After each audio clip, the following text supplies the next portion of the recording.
was asked on my blog about the CIA database link for the relativistic quantum physicist Olivier Costa de Beauregard.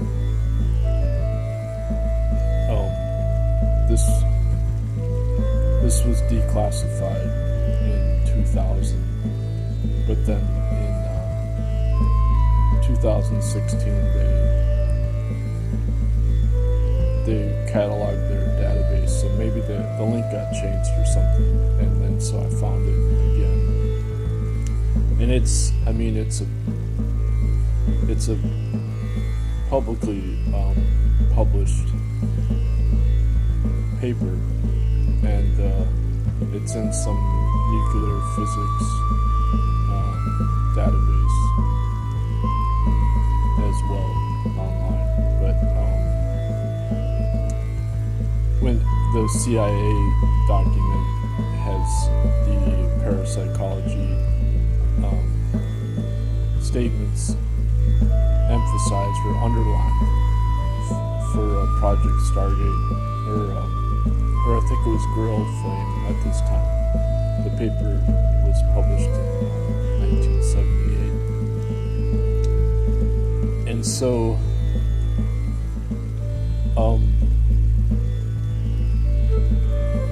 it's a fascinating read, but I actually disagree with Costa de Beauregard. But it's nevertheless, it's worth.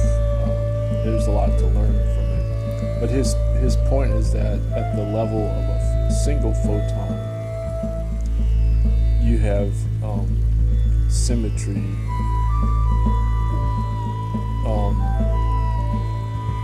So that negentropy as reverse time and negative frequency information energy can be symmetric with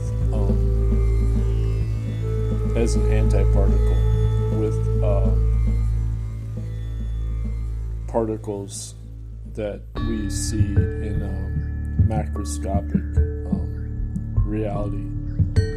And so he's saying that this is the same as what in India yoga they called Maya, as the illusion of macroscopic reality, and that he's saying therefore telepathy is in fact actually precognition from the future,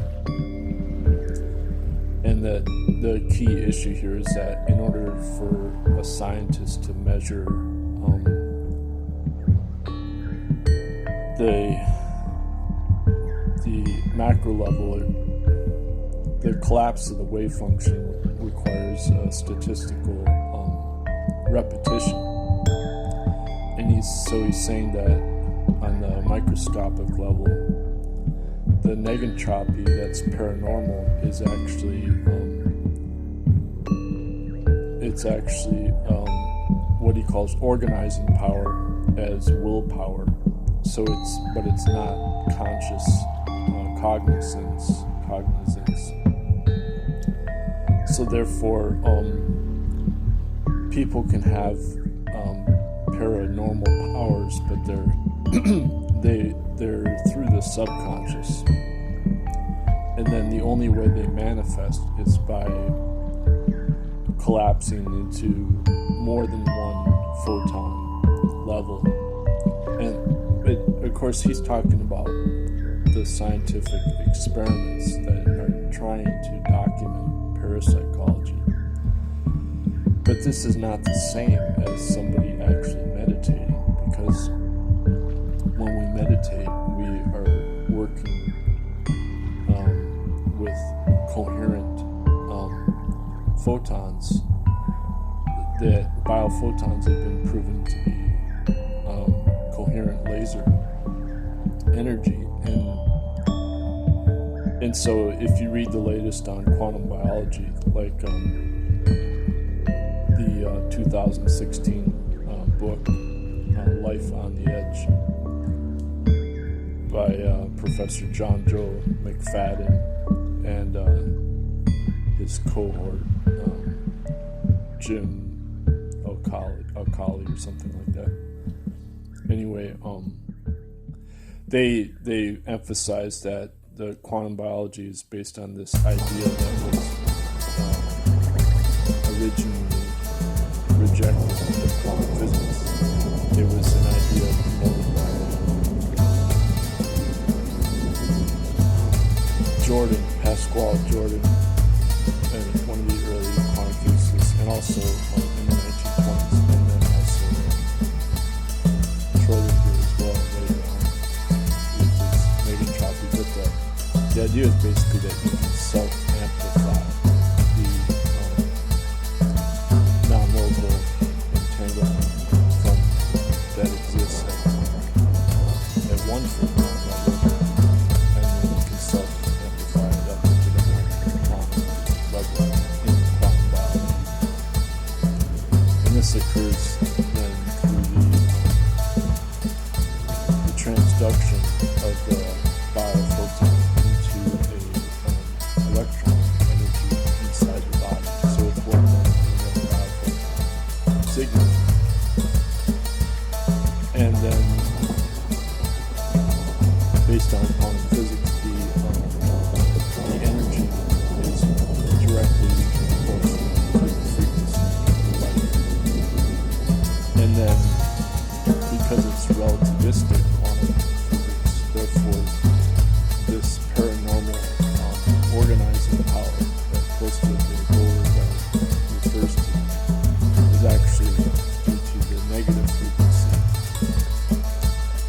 and the reverse time energy. So therefore, when the higher frequency you have in forward time with our eyes open, and it can then be turned around. So when we meditate, we're taking the photons that normally would go out of our eyes and being emitted, and that's been again documented in quantum biology that we actually emit photons. And so by turning the photons around, and since they're coherent, then we are resonating with the hidden relativistic mass of the photon, which is, it's documented at the one photon level. In other words, because it's only one photon and it's non-local, therefore Einstein was disproven, because Einstein, he could not believe in what he called the which is this idea that there was a non-local information that's organizing power. And so by doing a repetition, the scientists can experiment with what this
through meditation, what my Buddhism teaches is that by turning the right around and maintaining cognizance as a coherent laser, what's called the quantum Zeno effect in science. So you can prevent the collapse of the wave function and at the same time be conscious, like a conscious dream state of the non-local future information. So this is how you can have precognitive visions. Or you can have paranormal powers while being conscious of them. For example, levitation. This is described in the biography of Phra Achun Mun, as I described. He's meditating with his buddy, and Phra Achun Mun is the most famous Buddhist master of Thailand. So his buddy levitates, but when he becomes conscious of it, then he falls back down. So he has to train to maintain what in Indian yoga is called nirvikalpa samadhi, or in Taoism it's called